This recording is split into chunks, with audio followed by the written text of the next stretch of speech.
I documented the process for creating the jails. So I at least have the links that I use to make the jails the way I like them. So I can then go find the updated versions when I have to do this again. What if you were to like print all those web pages to PDF and then like make a little personalized doc and then maybe print it out and put it on your fridge or something? Look, Brad, what I'm doing is I set up a read the docs server and I'm got a fully HTML5 wiki based documentation system that's hierarchical. It has an ontology and pretty much I'm good. Like we could put 300 people in here and get all the docs we need. It's becoming my new Saturday morning ritual. I was spending some time on the archive.org page for the Computer Chronicles this morning. Wait a minute. God. Hang on. What am I talking about? I am speaking to a Computer Chronicles veteran here. I just remembered. That was the first time I was ever on national TV, I think. That's it was syndicated, right? It wasn't on like PBS. No, it was on PBS. Public television. It was like any PBS show where like syndicated across PBS stations, I mean. Yeah, so I think I don't know how that worked, but I assume that like the stations that wanted a show paid the people who made the show a little bit of money, and then they got to run the show inside the PBS network. Sure. But yeah, Gordon Mong, who was one of my coworkers at Maximum PC, and I got called by them to bring. They wanted us to bring some high end gaming PCs from a magazine cover. You had some interesting stuff to say. Well, but like we did the magazine so far in advance that by the time they asked us to do that, we'd already sent those machines back. So we had to call, I think it was HP and Alienware or Compaq and Alienware maybe, and get them to send comparable machines to the ones that were on the magazine that were on newsstands then back. And can't believe they made you send the computers back. Stuart seemed pretty dazzled by the amount of stuff in that machine. He was very excited about it because like the stuff that they usually did was boring. It was like they did a lot of laser printer episodes and stuff like that. I love how stuffy it is. It was. He's not stuffy. Like, he was a good host, but the topics. He was awesome. It's very like Business World. Well, but like that's what computers were like then. Oh, I know. This was in like 2001, 2002, and you know those people traded us at trade shows, even at Maximum PC, which was like a magazine that 300,000 people a month got. Right, it was a substantial print publication. We were treated like children because we did like gaming and performance computing stuff and not serious computer business. Because you weren't wearing slacks and talking about spreadsheets. I mean, I probably was wearing khakis then. That was in khaki time. Yeah. Anyway, that has become a warm, fuzzy, nostalgic blanket for me on Saturday morning to just pop on there and throw on an episode. Anyway, I found an episode from 1988 where they had a guy on there demoing a $600 CD-ROM. Wow. And he chose to do so by saying, hey, you can fit the entirety of the Boeing 757 maintenance manual on this one disc. And here it is. And it was all hypertexted up and clicking around in the service diagrams. And it was, wow. A throwback. The future. Yeah. The future. The past is the future.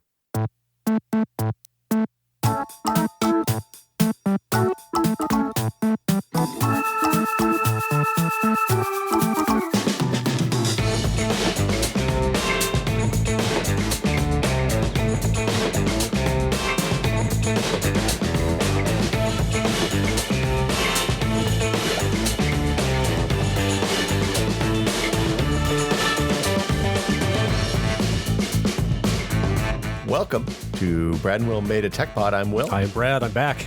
Hey, welcome back, Brad. Hey, it's good to have you here. I am so sad that I know I said this to you and Fitz last week, but as soon as you guys were done recording, I was so bummed that I missed that episode. You asked questions. You were there. Thank you. I was there. Yeah, limited. But my ability to pick his brain in a self-indulgent manner was a little limited. How's the old schnoz? You sound a little stuffy, but better maybe? I'm a little concerned about the acoustics I have going on up there, but I don't know. Look, what you need to do is get some tubes and you just jam them up and you have them stick out the front so that then you always have a clear path. Okay. Turn it into a musical instrument even. I can just vary the tone. We got a lot of people asking questions about I don't know. I think people were worried about you, Brad. What did you do? Oh, it was oh my gosh. I wish I had it's around here somewhere. The printout EOB from my insurance company. Ooh. There were somewhere around 8 to 9 oscopies and ectomies on there. Which end though? There's a good ostomy end and a bad ostomy end. The nasal sinus areas. Okay, good. Yeah, had a lot of stuff going on up there, but everything's fine. Nothing bad. Yes, it's all removed and fixed at this point. So we got you all reamed out. Yeah, good. Now I'm doing a sinus rinse every 12 hours. That's producing all kinds of spectacular results. Ooh, you should you should make an Instagram for that. You should document this. You don't want to see that. Look, I've been on some Reddits that would that imply that there's a market for literally any piece of content your body can produce. What is the rule 34 for this or whatever it is? Let's not get into that. Yeah, no. Let's move on. But hey, you know what happened this week? What happened? Well, it's a special time in every young man's life when you know one of the big game engine companies releases a new version of their engine. That magical time of year. And they show you before the hardware people are really ready to talk about it, what the hardware on the next generation platform is going to do. The flowers are blooming, the bees are buzzing, and a tech demo for a new engine or piece of hardware is upon us again. Yes. And this time it was a here's what the PS5 can do with Unreal Engine 5. Yeah. It's nice that the numbers sync up finally. Yeah. They've nice job, really, guys. Finally, after all these generations, they've dialed in this this branding synergy. The name scheme is finally, it's working out. So we haven't neither of us have watched this yet. And no, I think we had talked about doing like a live watch react kind of thing, but we don't know how interesting that's gonna be. So we're gonna play it. Yeah, and also like I skimmed through it. It sounds pretty like narration heavy and pretty dense with info, so that kind of thing is pretty tough to talk over. But this week we're going to talk about the Unreal Engine 5 tech demo they released this week. We're also going to talk about the cool filmmaking stuff that Unreal is doing now with real-time effects as seen in The Mandalorian. Yeah, like video games are cool and all, but the stuff they're doing in kind of rapid fire TV production is the stuff that's really fascinating to me. It's one of those. Look, the thing that they're doing with we'll get into how it works, but the thing that they're doing with The Mandalorian isn't. It's one of those things that like somebody was like, hey, we have this technology and this technology and this technology, and if we put them all together in a kind of novel way, then something really cool is possible, and maybe it'll work. Let's figure it out. And then it worked, and it's really cool. And like, had I not known how they did this stuff, I never would have believed that what they were doing. Okay, so that's I don't want to cannibalize the latter half of the episode, but I've got stuff to ask about. It's on Unreal Engine 5 revealed, next gen reveal 3 days ago, 10 million and a half views. That's the one. The YouTube channel called Unreal Engine has it.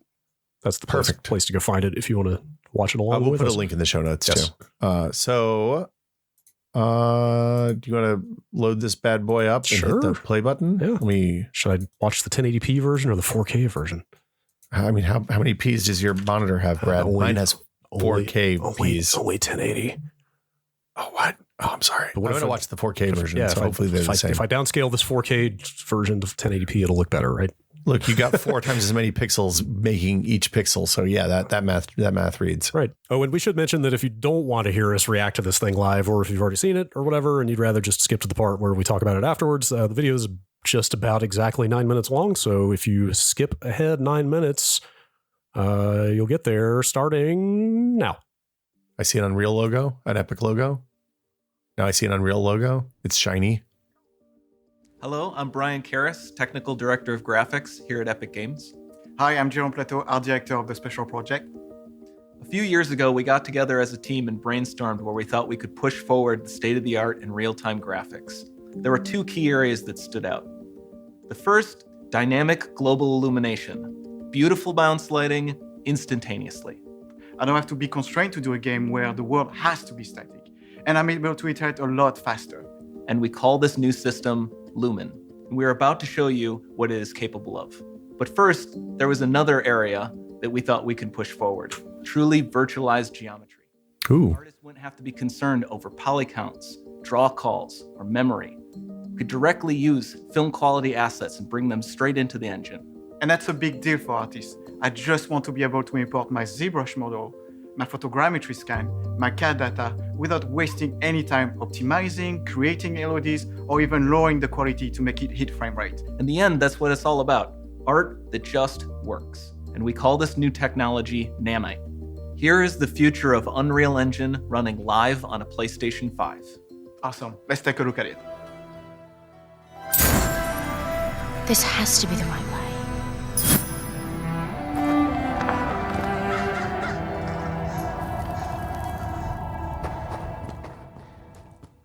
Wow. Oh, have you not seen any of this footage? No. Before we continue, let's stop a moment and take a look at some of the key features of this demo. Much of what you see was built with Quixel Megascan assets, but instead of using the game versions, we used the cinematic versions, which would typically only be used in film. Wow.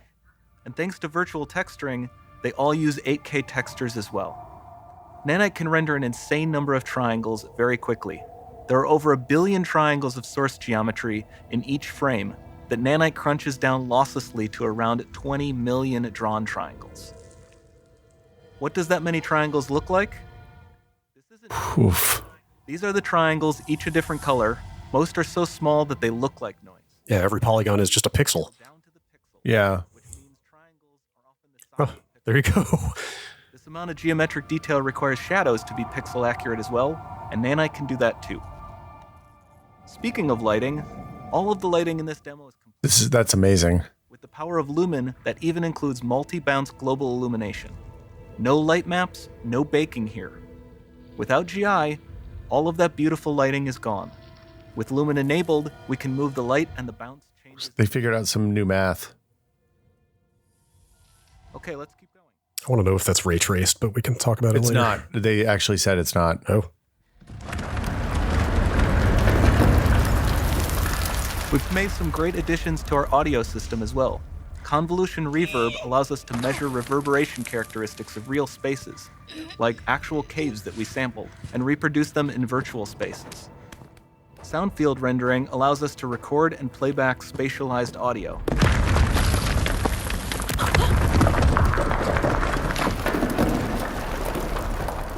All of this adds up to a more immersive experience.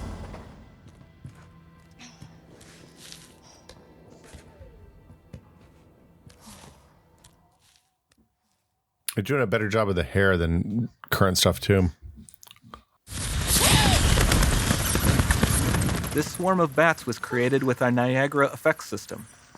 Particles in Niagara can now talk to one another and understand their environment. Oh, wow.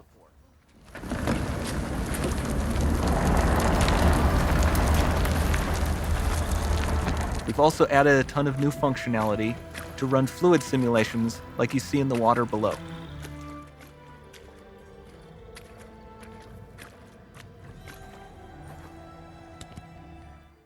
I want to see the collision of the hands on the rocks. The demo runs on our chaos physics system. Here we are using it to accurately simulate the rigid bodies of the falling rocks and the cloth of her scarf. But does that scarf clip through a sword when it's on her back? That's the real question. I mean, it's not clipping through the bottom of her skirt thing. It's true. The next generation is here.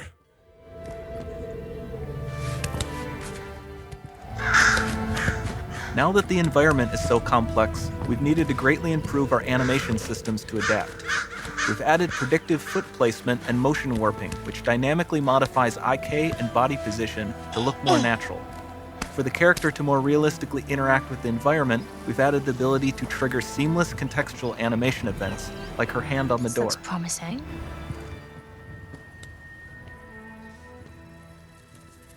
Dynamic GI is amazing, not just for speeding up iteration, but also for its impact on gameplay. Nice Any light looks. source can move while It still might having be. beautiful bounce lighting. Dynamic illumination means Huh. as well, which you can see on all the metal surfaces. You can even see the Niagara-powered bugs reacting to the light. That's super cool.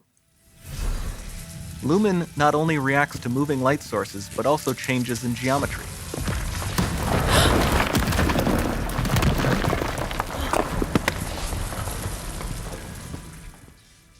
Remember we mentioned high poly assets? This statue was imported directly from ZBrush and is more than 33 million triangles. No baking of normal maps, no authored LODs. Wow. Yeah, the I think authored is the key word there. Yeah, like the simplification of the asset pipeline is going to be huge with this, right? We can do more than a single statue. There are nearly 500 of that exact statue at the same detail level placed in this room for a total of over 16 billion triangles from I mean, but that's instance. That isn't the new thing there is For the this entire demo, There are hundreds of billions of triangles.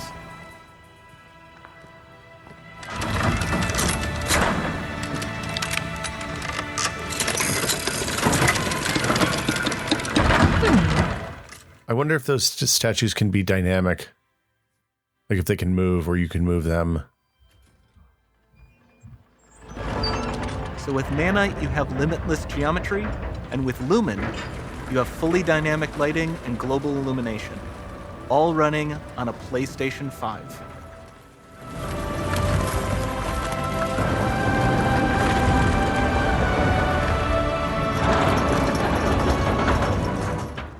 Wow.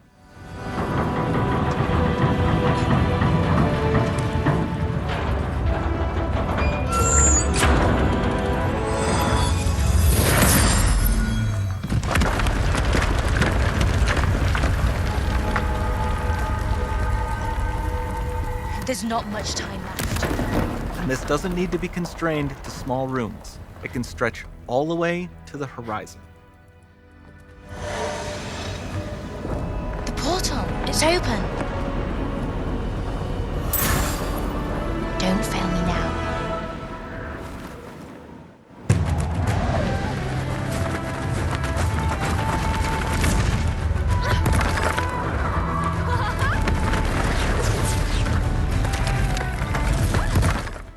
Wow.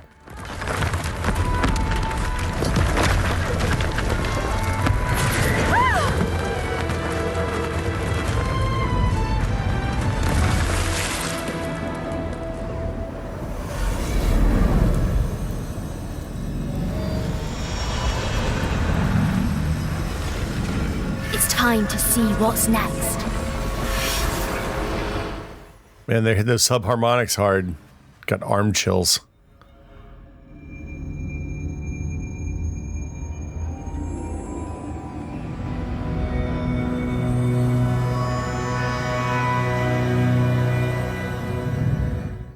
Unreal Engine V has come too, apparently.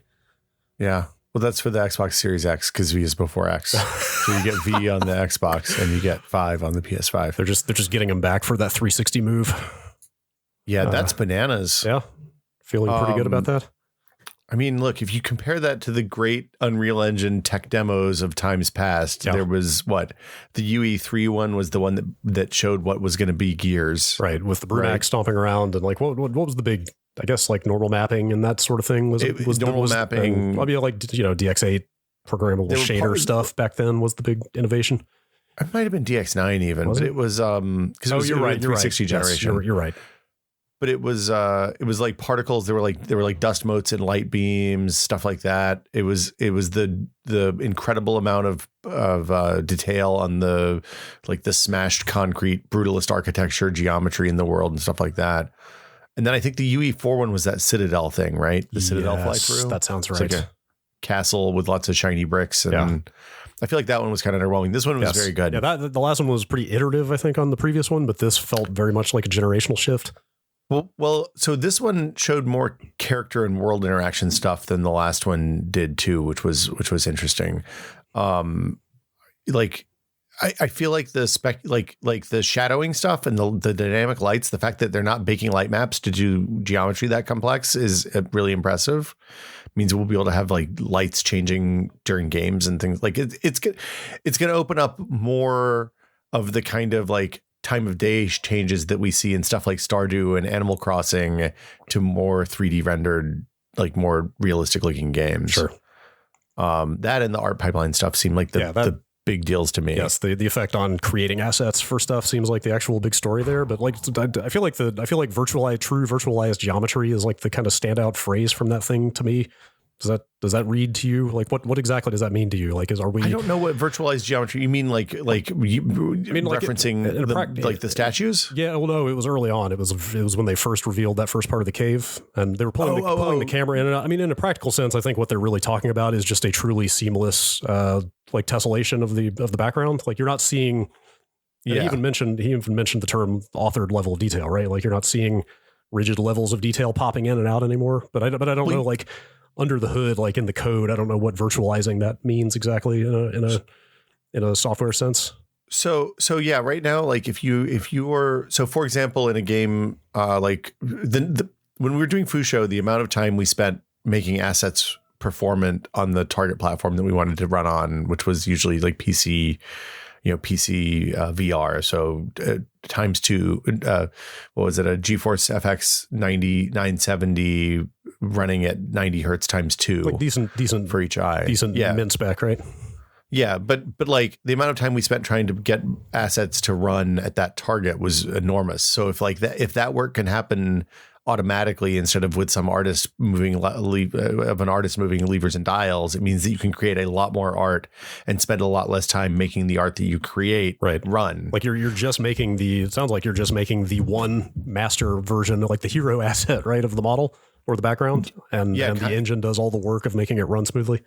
That sounds right. It's funny. We did an episode with the Creative Assembly guys for Total War Warhammer 2, and they make assets that are like film quality assets for those things for cutscenes, and then that's pretty much, then they scale them down for the things. But if you could just dump the film quality assets, you don't have to do the low poly versions and make all the LODs and atlas your textures and all the other stuff that you have to do that's like technical. Yeah. So that seems to be the upshot of that topic, and also that's the practical effect in terms of the art labor. But I would love to hear, and I'm not sure neither of us is equipped to figure this out, but I would love to hear from like a low-level graphics programmer what exactly is happening. Like what does it mean to virtualize that process? But yeah. I mean, I have the gist, but I think there's a lot more to it than that, because we would have done it before if it was easy. Right. The other thing was the fluid and the particle systems. So the difference between a particle system and a fluid system is that fluids interact with each other as they're moving, right? So like if you want to simulate air moving through skyscrapers in a city like Chicago, you have to simulate each square and then simulate its effect on all the adjoining squares, and then simulate the adjoining squares effect back on them, and it quickly becomes a nightmare of loopbacks. Deep down, like water molecules are just slipping and sliding all over each other, right? Yeah, exactly.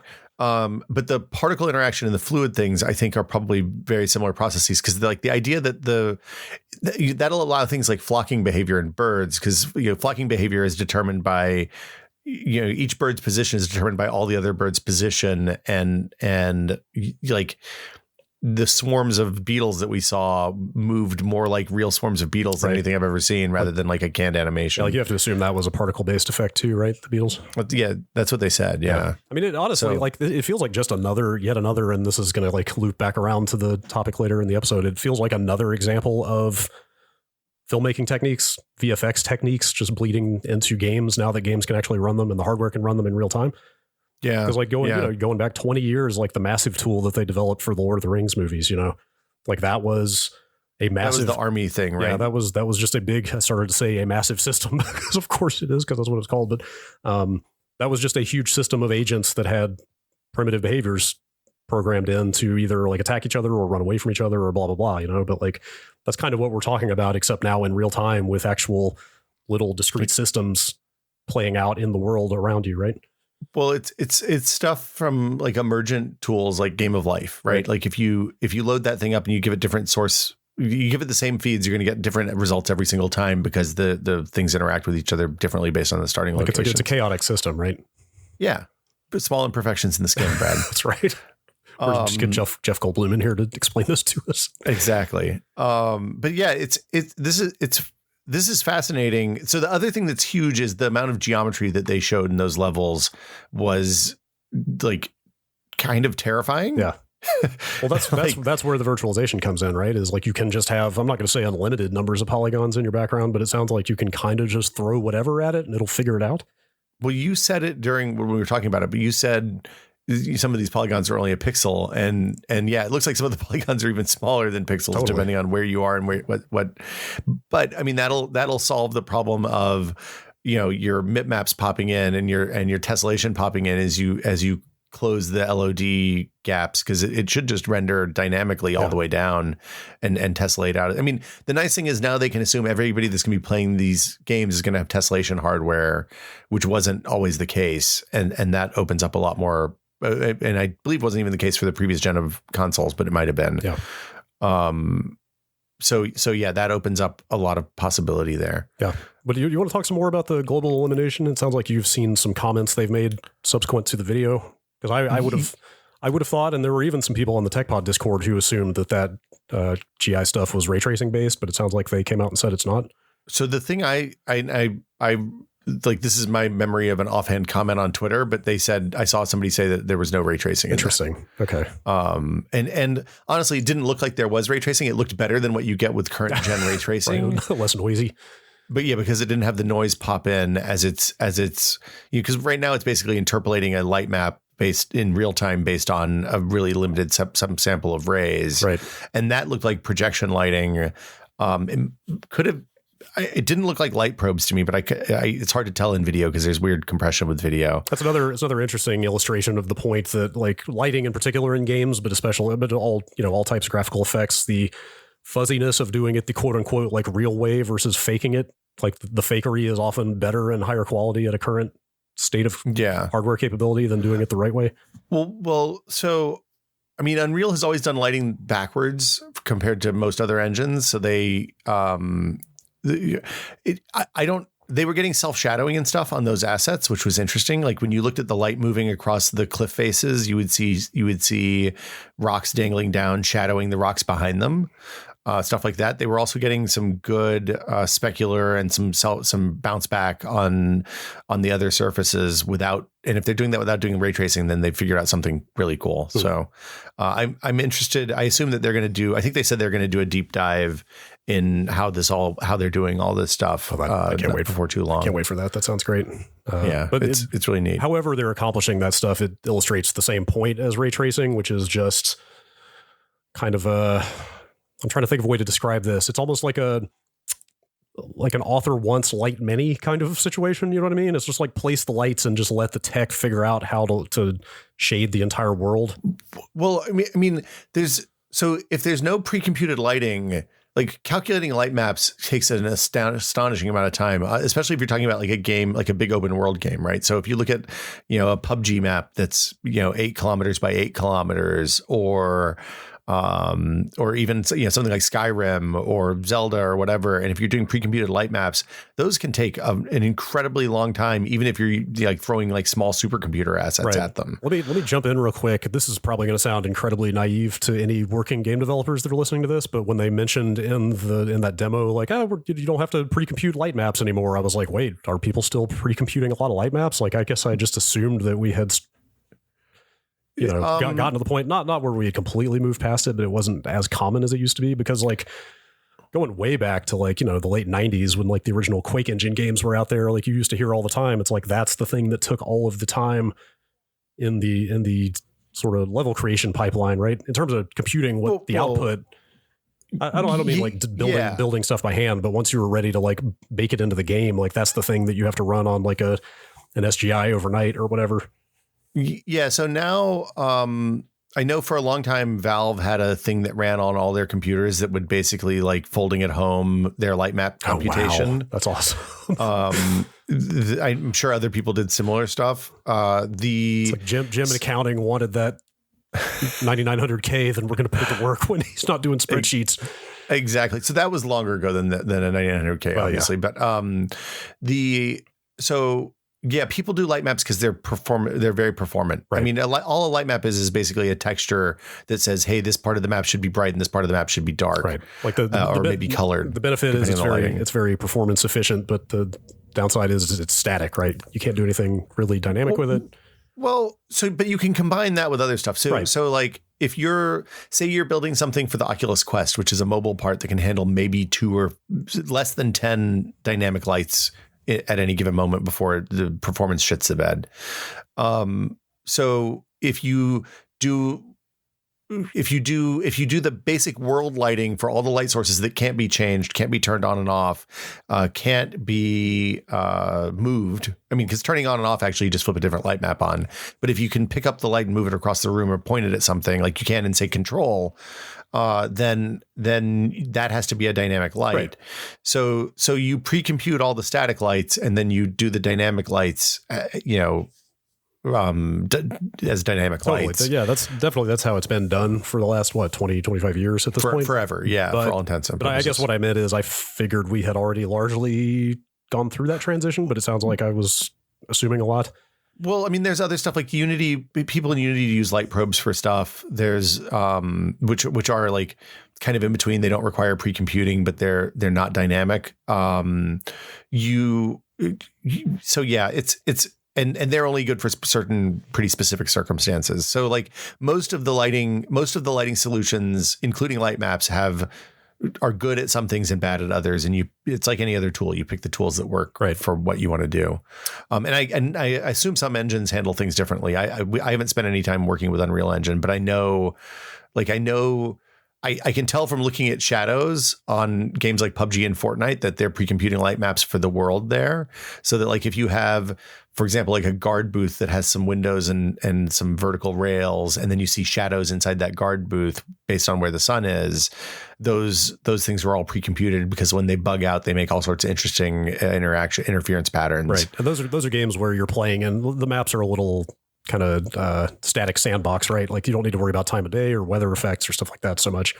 Right. I mean, and there are hacks you can do. For example, like in a game like Skyrim, where you want the sun to move across the sky, you just compute 360 light maps for different sun positions, and you blend between them as the day goes on. You will see that in probably most, I would say, games that do have time of day, like open world games. If you just watch shadows on the ground, you'll see them ticking along in like very rigid increments rather than a smooth gradient. Yeah, so something like Minecraft is a good example of a dynamic light, but they can do it because they treat each voxel face as like one pixel face for calculating the math, so it's relatively straightforward. Yeah. But yeah, so the lighting stuff is really huge. There's a benefit. The other big benefit there is that the artist can literally, if you're doing all dynamic lights, the huge benefit is you can see what your changes look like in real time rather than having to change them and then bake the light map. And, usually you bake a low res version of the light, but a fast light map to get an idea.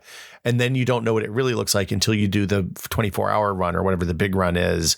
And anytime you're doing that stuff, either you have to have a machine that's dedicated to that, or you have to just not use your workstation for the time that it's running because it's going to eat all the CPU and video card on that machine. Do you think there are a lot of artists out there that are just like falling to their knees and praising the heavens because it sounds like they're going to be able to just export their high-res assets and just drop them straight into the development version of the game, right? I mean, I think people are gun shy about that because we've heard that is a thing that a lot of middleware promise. It's one of those things when you walk around the middleware booths at GDC, it's like, hey, take your high-res cinematic assets and just drop them straight in, and then it never actually works out that way. I feel I would maybe give that kind of rhetoric a little more credibility coming from an Epic than your average middleware display at GDC, but I think that's true, and also if they're going to come out and hype it up like that, then they're going to have. Like they feel like they have a pretty robust solution. That's what I mean. Is like applicable to a lot of people. They can't really get away with blowing a lot of smoke, right? Because their tool is so widely used by so many different applications. Like if it doesn't live up to what they're pitching, then we're going to know pretty quickly. Yeah, I think that's fair. The other thing that I thought was interesting was they talked about sound, which seems increasingly important. The spatial sound recording and stuff like that is a real dark art, and it's like you get into that, like people started experimenting that with binaural audio when VR started taking off, because binaural, meaning that you literally put microphones inside things that are shaped like human ears. And so you can get a recording of what the sound is going to sound like right at the point, inside your ear canal. And then when you play that back through headphones, it mimics the spatial stuff. So people use that for like 360 and 180 videos a lot. The programmatic version of that is HRTFs, which are head related transfer functions, I think is what that stands for. But basically they use math to mimic the same thing, and they do a little bit of delay on like when the sound plays in your left ear and your right ear, so that your brain interprets that as it would a sound coming from above and behind you, or whatever, something you can't do with just normal stereo separation.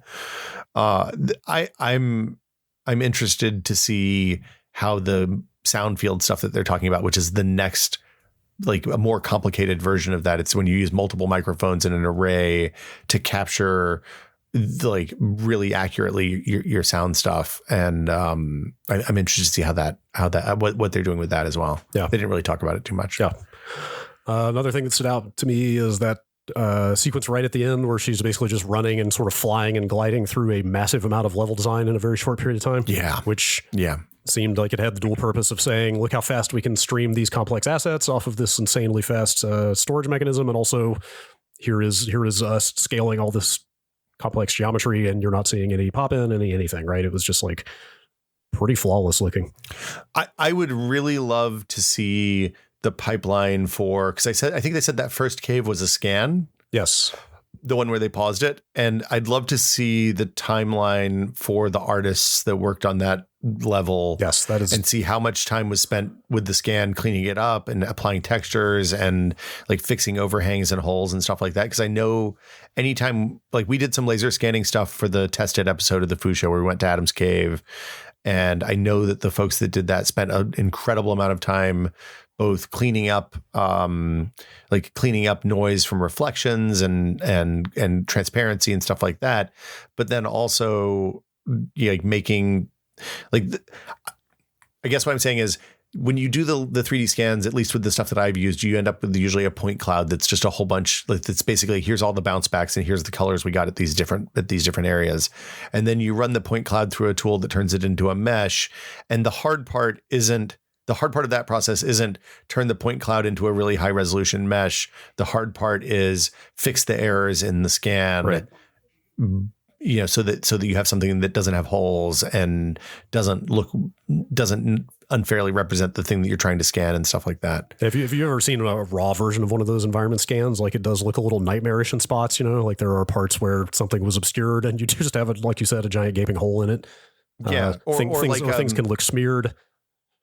Yeah, it's almost like the landscape version of the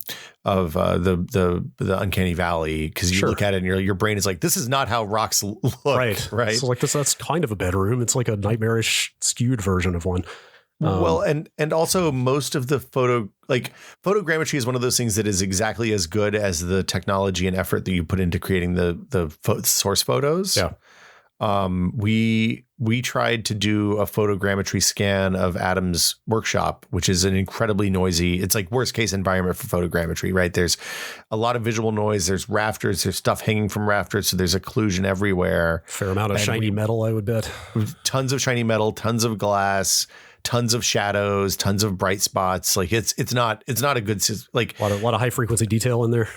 Yeah, you want like a soundstage, like a blank, empty black box to do photogrammetry, right? And this is not that. And we spent 2 or 3 days collecting photos, and then tried to munge in like the smallest area, and it just couldn't handle it, right? It kept crashing the tool we were using. That's a good reality check for me, because that was my big final question coming out of this demo. Well, that was also with prosumer tools, not necessarily like film quality tools. Okay, sure. So it's possible that there's better tools out there for different markets. Because there have been, even in the past generation of games, there's been a couple really impressive examples of techniques like that. I want to say that the Star Wars Battlefront games have used photogrammetry pretty well. One of those environments. Yes. Well, I think Forza 7, one of the Forzas, I believe they were touting it. For some of their environments. I can see that. Canyons, rock, it seems like a good technique that's well suited to a lot of large, fairly flat rocks. So photogrammetry works best when the objects around you don't move. Right.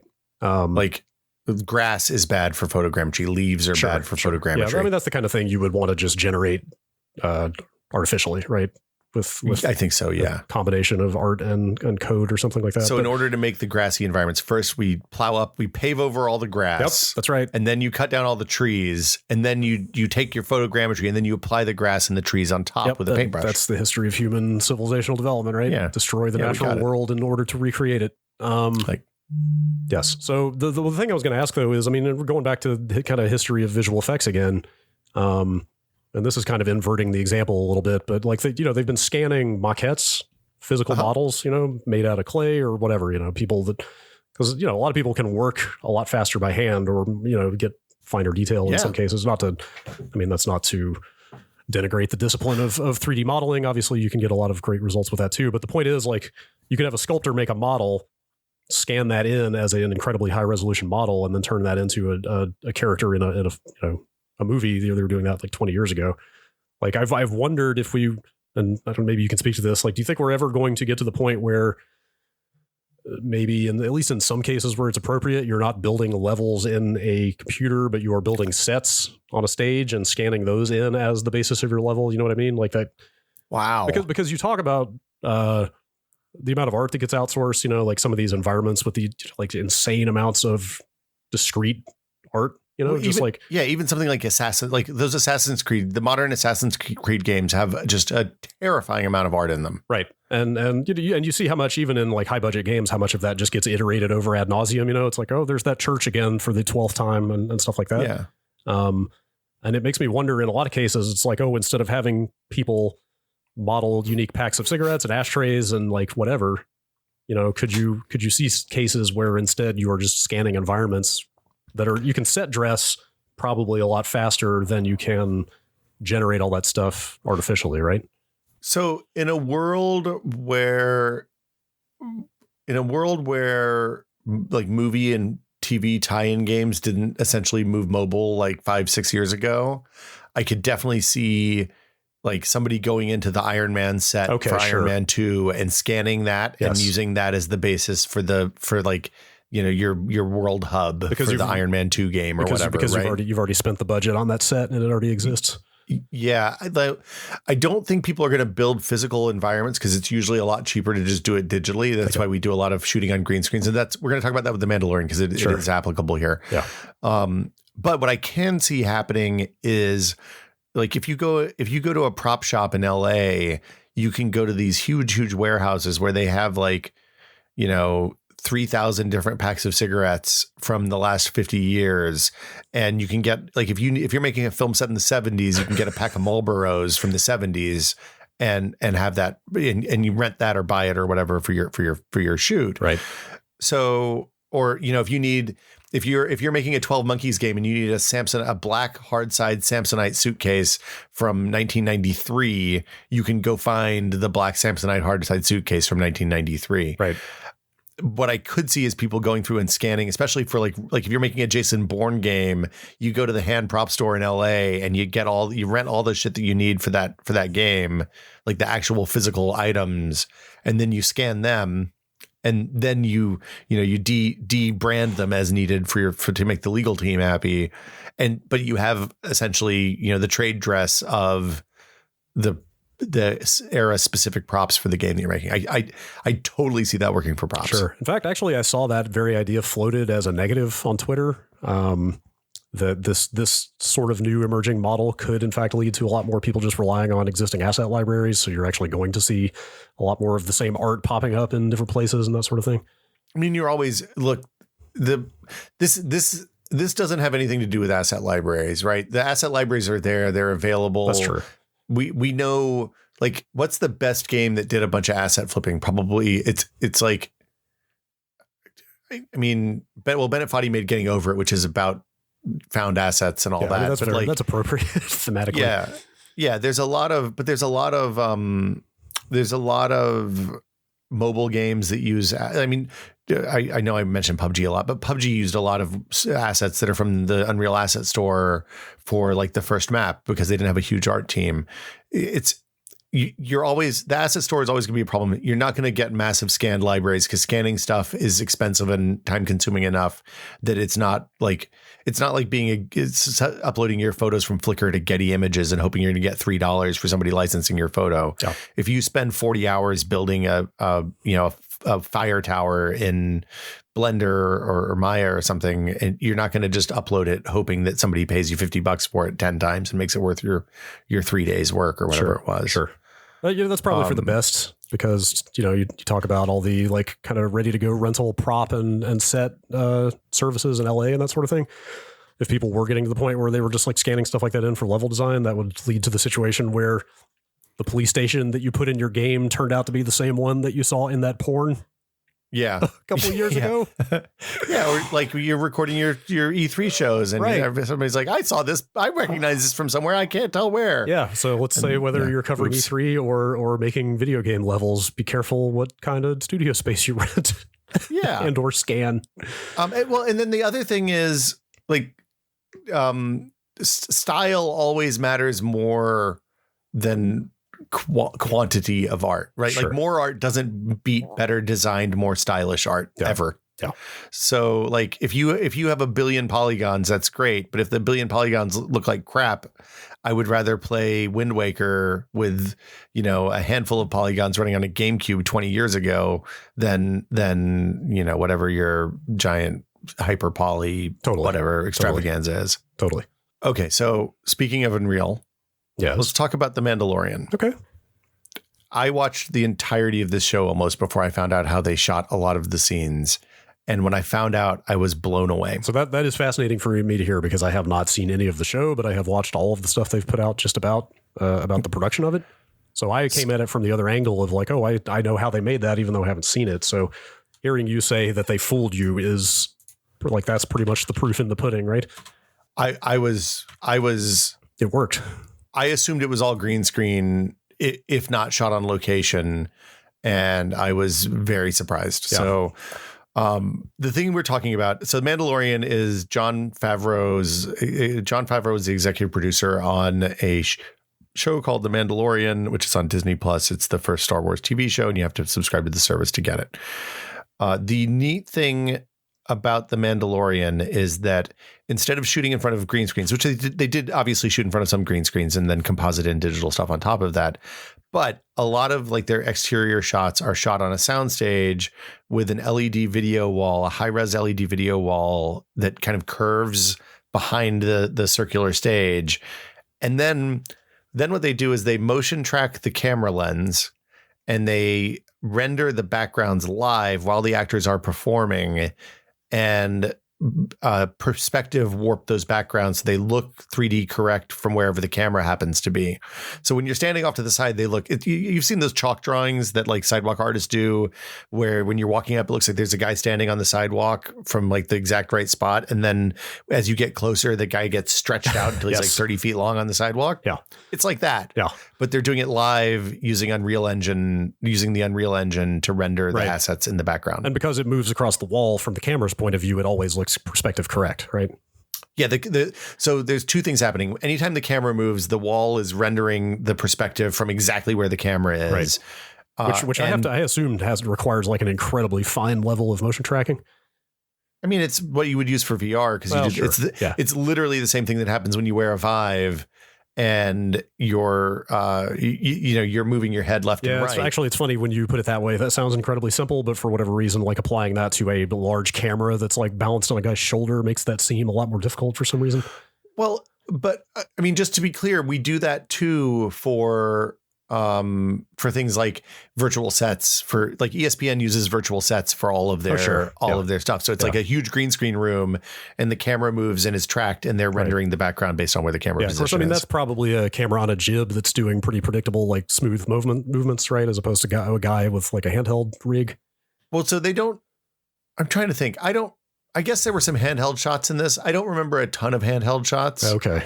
Because in some of so there's a lot of, I guess we'll put this in the show notes. There's a fair amount of like behind the scenes footage they've put out on this stuff. And at least in a lot of those demos, they do show people walking around with cameras and doing it live. But so there's definitely handheld shots. A lot of them felt like gimbaled or steady cams, like gimbaled shots or steady cams. I don't remember a lot of like war photographer style, shaky, like running and shake. Like I don't remember any Cloverfield business on the sides. Yeah. Yeah. But I mean, but at the same time, like with the Vive, you can get the level of resolution and fidelity and that you would need to do this. So it even if they have a Vicon setup around the edge and they have the camera with a Vicon marker on it, they're going to get the speed that they need probably. Yeah. The interesting thing, Disney Gallery is a series on Disney Plus, and they have, as of yesterday when I watched it, 2 episodes up about The Mandalorian. They just posted the 3rd one yesterday, and they do it like Jon Favreau's old show, Dinner for Five, which was I think an A&E thing where he would get 5 directors or actors or DPs or screenwriters, sit them up in an Italian restaurant in LA, and they'd talk about making movies, like shop talk about making movies and telling stories and, like movie nonsense. If you haven't seen it, it's an all-time great. Yeah, that sounds incredible. I have to look that up. Well, and it was Favreau before Jumanji and Iron Man. Okay. So it was like after after Swingers and Made, the other movie he made with Vince Vaughn, but before he became like the dude who started the MCU. Right.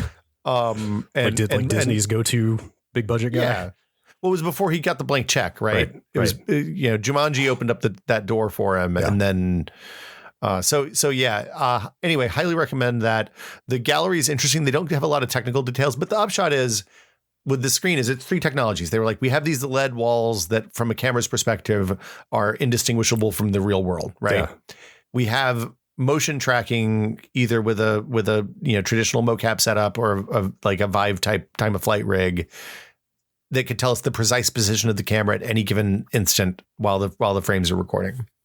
And then we also have this video game engine that can render whatever we want at the resolution the screen has in real time, so that when they're shooting space scenes, they build a virtual cockpit set up in front of the thing, and they shake the cockpit on actuators. They shake the cameras with motion control rigs, and then they're projecting the starfield and the other spaceship on the background on the screen behind him, perspective warped so that it looks right.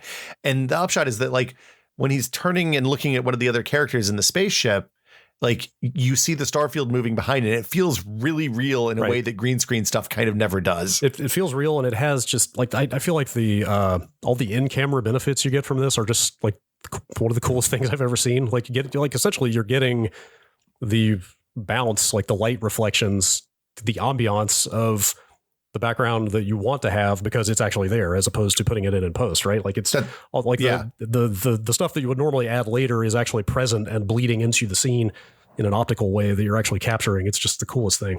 The stuff that you notice in bad green screening, like light mismatches where the background, where when you do a green screen, you light the characters the way you think you're going to want them lit in the background, and then if you change the way that background wants to be lit, you're stuck, and you have to either like color grade or something on the footage, or you have to go in and just deal with what you have and adjust, and you end up with like slight inconsistencies in how the light works on the green screen background and the foreground when it's actually shot.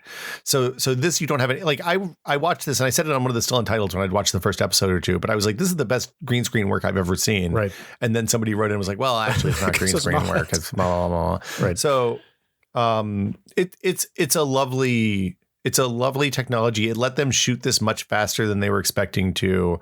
They had a mixture. I think they had 5 directors who did this. And I think they essentially conceived this for this show, right? Like, it's not like this technique was not in wide use prior to this, right? This is the first time anybody's used it that I'm aware of. Yeah. Hold on, let's see. They, so they talk about, they have different directors from different backgrounds. Dave Filoni directed an episode or maybe 2 and wrote a bunch of them. He did Clone Wars. Right. He's mostly out of animation. Yeah. Yeah. Clone Wars and Rebels. And he's basically like the keeper of the lore at Lucasfilm now, right? Like he's the George Lucas now that there's no George. Right. Instead of flannel shirts, you've got cowboy hats. Exactly. Taika Waititi, who directed Thor Ragnarok and What We Do in the Shadows and Hunt for the Wilder People, directed an episode and is a character. Deborah Chow, who did a bunch of TV, like she's a TV background. And Bryce Dallas Howard. Directed what is my favorite episode. And she directs plays. Like, that's what she directed up until this point. And then Rick Famuyiwa directed another episode, the heist episode. So like this kind of felt like an anthology at first. Each director brings in a different feel and a different vibe. But the key is how they use this technology. And it was really, really fascinating to see. So yeah. I would highly recommend watching it if you have Disney Plus. I enjoyed it. The one place where this breaks down for me a little bit. I mean, I'm not saying it breaks down because obviously the technique works, but mentally there's a disconnect for me. Mm-hmm. Is when you mentioned the LED walls looking indistinguishable from reality to cameras.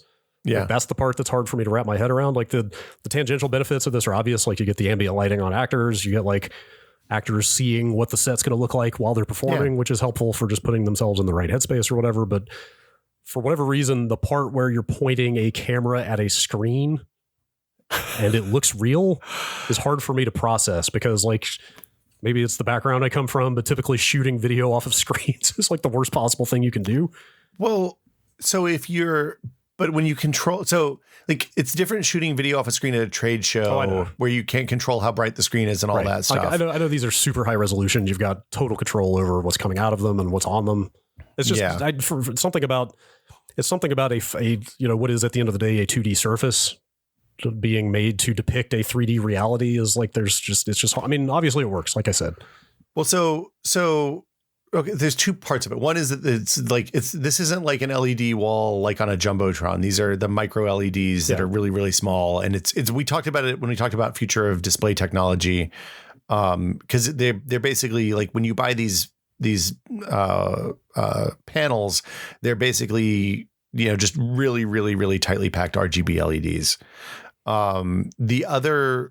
The other side of it is that they are controlling the lighting and they're controlling the lighting on the people. So they're lighting the people to match the wall, or they have some software in the pipeline somewhere that lets the DP and the lighting folks adjust the actual amount of lumens coming out of the wall. Right.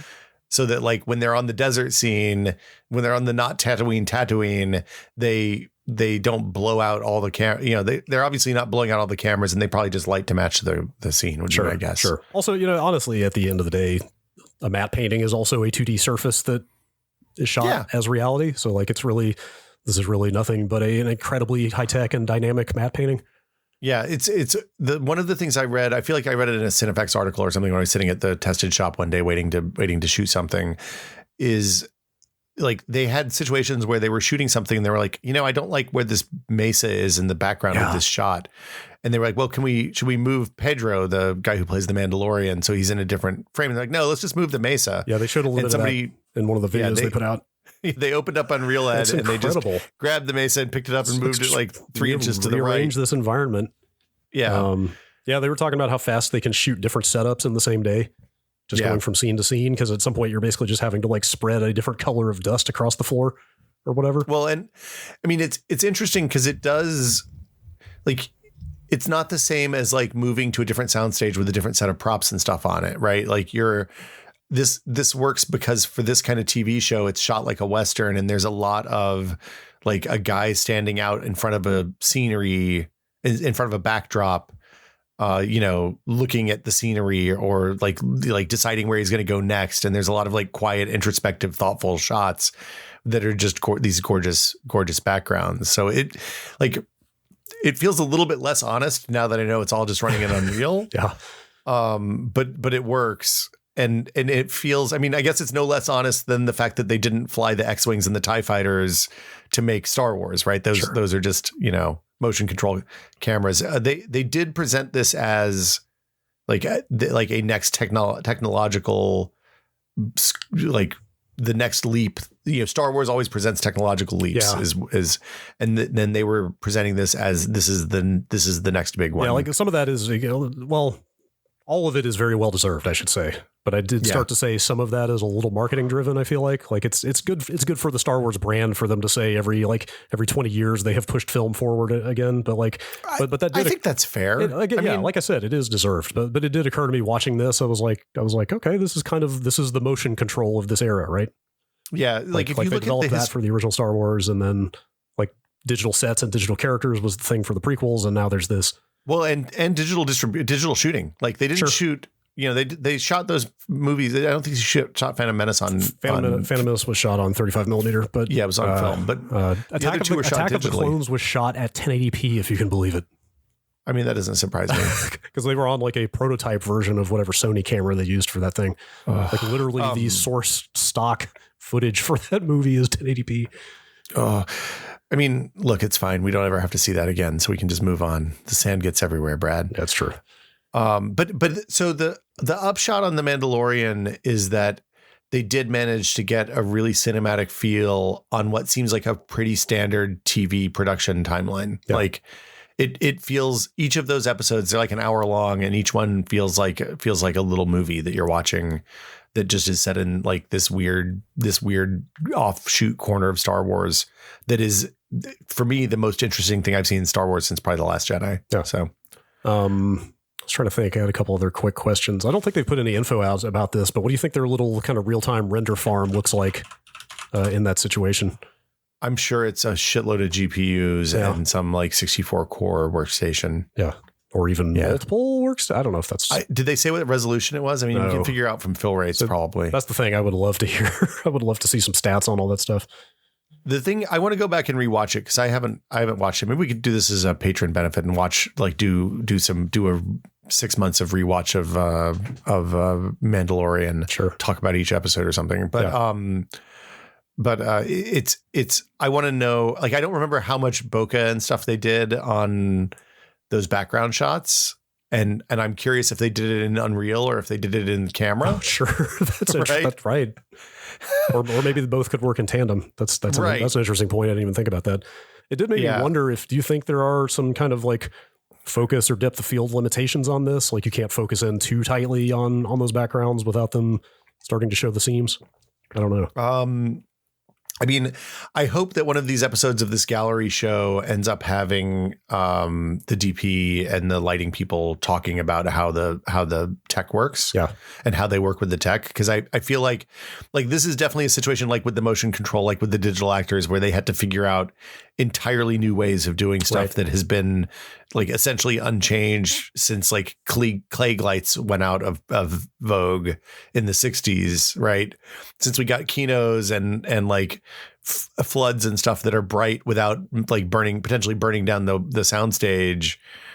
I'm very curious how they adapted to this new tech. Yeah, that stuff would be fascinating to hear about. I don't know what it says about me that 90% of the time I would rather watch behind the scenes stuff like that than the actual production.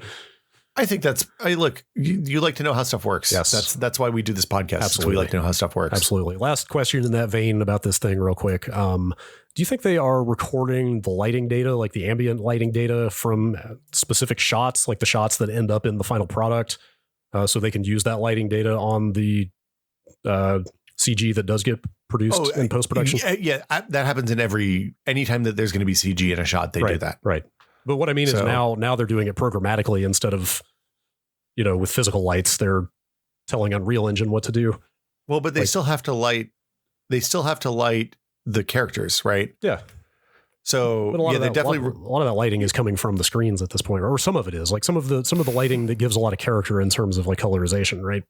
So the backlighting is the stuff that's like coming from the scene but undoubtedly they have a really dynamic set of lights that they can probably control on the fly and maybe even programmatically. Because like it's not just the scene backdrops. It's not just like the landscapes and stuff. They literally shot the space fight scenes like with the cockpit shots in front of this thing, right? They're using it for all sorts of stuff in all kinds of days at times of day and night. Yeah. And it's really fascinating. Now, the weird thing is with this, if you're on the set and you want to change the way a building looks or something, you have to actually have the digital artists there and ready to go. Right. Presumably the ones who worked on it. Yeah. Because like, it's not like they can do it in post now, right? Right. It's like, hey, could you break a few of these windows out for me for the next shot? Yeah. Or hey, we wanted to have the door on the other side of this building, so it would be facing this way. Or can you rotate the building? Like it's easy to pick up the building and rotate it 90 degrees and put it back down. It's not easy to tear out the door and put another door in its place or something like that. Right. So yeah. And like if there's a physical, like if it's a situation where they're building a physical building for like the characters to walk in and then still have the scenery in the background showing through the screen in the background showing through the windows, then that's a whole other challenge as well. It's fascinating. I will watch everything that people make about this. I want to find that Cinefex article, which is almost certainly paywalled. But yeah, this is magical. Totally. A lot of interesting stuff happening in real-time computer graphics these days. Yeah. Also, I have this hunch that if Epic ever stops having the biggest video game in the world, they're probably still going to be okay because this Unreal Engine thing seems to be going places. It turns out I never in a million years when I played the first Unreal would have thought, oh, at some point I'm going to watch a Star Wars that they made almost like a significant portion of it in this engine. Don't even open that can of worms, because I was extremely on the Quake side of that debate back in the day. Me too. When it came down to engines, I preferred playing shooters in. For things to have turned out this way is pretty surprising in retrospect. Yeah, there you go. There you go. Yeah. I think this is as good a place as any to wrap it up. Yeah. As always, we would like to thank all of our patrons who support the show every week. There are... Thank you so much. I think there are more than 500 now. 567 patrons right now. So thank you all. Thank you. Yeah. Yeah, we really appreciate your contributions. And a special thank you to our executive producer patrons, David Allen, Andrew Cotton, and Jacob Chappell. Thank you guys so much. Yes. Hey, we've had... Okay, so... patron Discord time. Oh boy. I worked on Home Assistant this week. That was my project for the week. Okay. Yes, I saw that. You sounded like you were having a real good time with that. So normally my approach for that kind of project, like I'm doing something that's complicated, I usually take the hard part, the hardest thing that I have to have for me to be able to use it, and start with that, and then go progressively easier.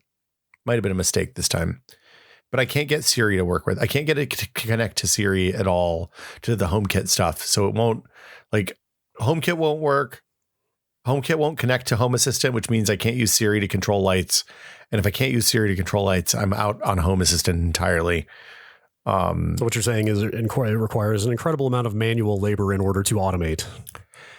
I think what I'm going to do is put it on a Raspberry Pi to see if it's the FreeNAS/BSD implementation. My God, don't even get me started. That is a whole episode. It's so some BSD, like it could be the way BSD is VNetting the jail that Home Assistant lives in. Well, that could probably be worked around.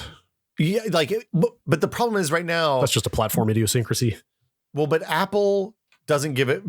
Apple's error messages are garbage, as well established. Sure. The Home Assistant error message is not. It's just failing quietly, no matter what debug setting I put it on. That's always a good time. Yeah. So like, I don't know what the hell I'm going to do, but the Discord has been incredibly helpful. Yes, so thanks to everybody in the Discord that was answering questions. You guys had a fascinating question yesterday or today, a conversation about. Well, you talked about the Unreal Engine stuff. There's so many.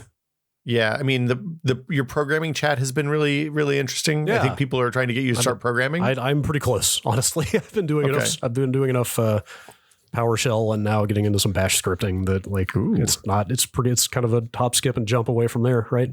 Do you have a GitHub account yet? I've got like 3. Have you pushed? No, I have not. I have not forked anything yet. You haven't made a new branch off master? I will say, well, I shouldn't get into this. I have an idea. Basically, I've been thinking for a while. In fact, I fed that question to Fitz through you last week about like, hey, what about a middle-aged dude who's kind of interested in coding a little bit? I have a need. Yeah, I have identified your world. I have identified a need in my daily workflow. I'm like, you know what? I wish I could do X. And I looked around and I was like, I can't find a good little thing that just does X and nothing else. This is where it begins. What if I just made it? So yeah, I'm not going to say what it is because it's very likely beyond me, but I'm going to look into it. You're never going to know it's beyond you if you don't try it, though. I'm going to look into it. There you go. That sounds awesome. We'll see where that goes. And yeah, people are incredibly, not only insanely knowledgeable, like there's like just an astonishing level of expertise on there, but they're also just very gracious with their time and very helpful and friendly. Well, it's just been a super fun time. It's been a really like supportive, incredible community. Like people are having a hard time with stuff. People come in and like, give them a light rah and all that. It's been really neat. I like I say this every week, but I learn something almost every day in the Discord. Absolutely. And you can get access by subscribing to the Patreon by going to patreon.com/techpod. And that'll do it, I guess. I'm glad your nose is doing better, Brad. It's getting there.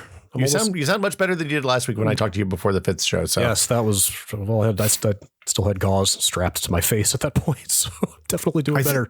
than I was then. I think Fitz is on to come back. I don't think any of us expected the source management conversation to be the thing that the Patreon went hog on. There's always, you know what? There are a lot of Git users in software development these days. And so when there are strong opinions about Git, I'm not surprised that some people end up agreeing with them. Yeah, we'll have to have somebody come in and talk about Emacs and VI next time. I literally had the Emacs and VI conversation with Vinny about 3 hours before we recorded this podcast. Look, the answer is Nano. Just load Nano. Exactly package install Nano. Yeah. Well, you know what? Here's how great and how gracious that Discord is that I went on there the other day because they were also having this conversation and I expressed my insecurity about mostly using Nano. And somebody was like, you know what? Editor shaming is bullshit. Just use what you like. Yeah. And I was like, okay, sure. Well, and yeah, VI and Emacs are for programmers. Nano is for people who need to edit config files is the way I look at it. Pretty much. Yeah. See you next week, dude. All right. Thanks for having me. Everybody. Thanks for listening.